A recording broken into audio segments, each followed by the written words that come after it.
Les compacts représentent plus de la moitié des ventes de Mercedes en France et si elles remportent un tel succès, c'est aussi parce qu'elles offrent une grande diversité de choix avec des modèles originaux comme ce CLA qui n'a pas vraiment de concurrence sur son segment.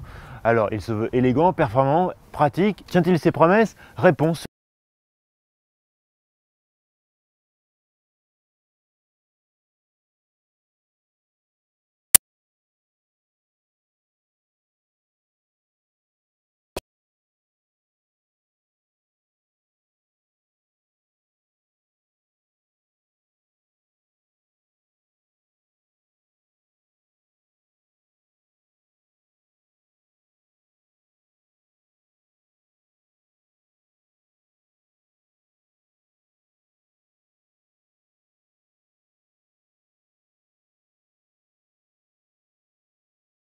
C'est un vrai petit frère du CLS.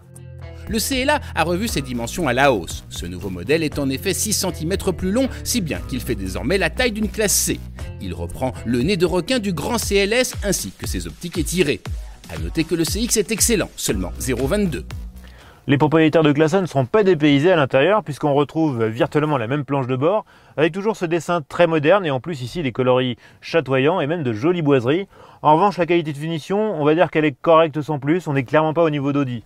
Par contre, ce qui impressionne vraiment et le point fort de cette voiture, c'est ses interfaces, avec ici une instrumentation entièrement personnalisable. On peut même choisir quel type d'informations on affiche dans chaque cadran. Et là, un système d'infodivertissement tactile avec des graphismes clairs, une belle réactivité. Dans l'ensemble, c'est très réussi. Le précédent CLA sacrifiait pas mal de choses sur l'autel du style et notamment ses places arrière.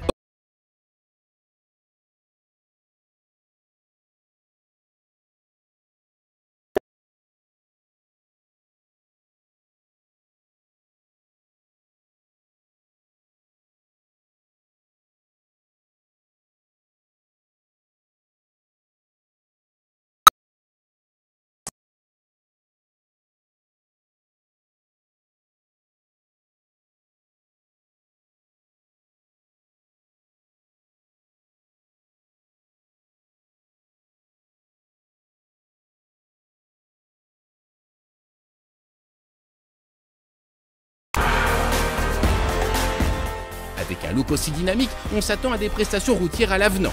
Et autant le dire, on n'est pas déçu, comme l'a prouvé notre test sur les routes escarpées de la province de Tarragone. Côté châssis, c'est une bonne surprise. D'abord, sur cette version, on a 4 roues motrices, donc zéro problème de moteur.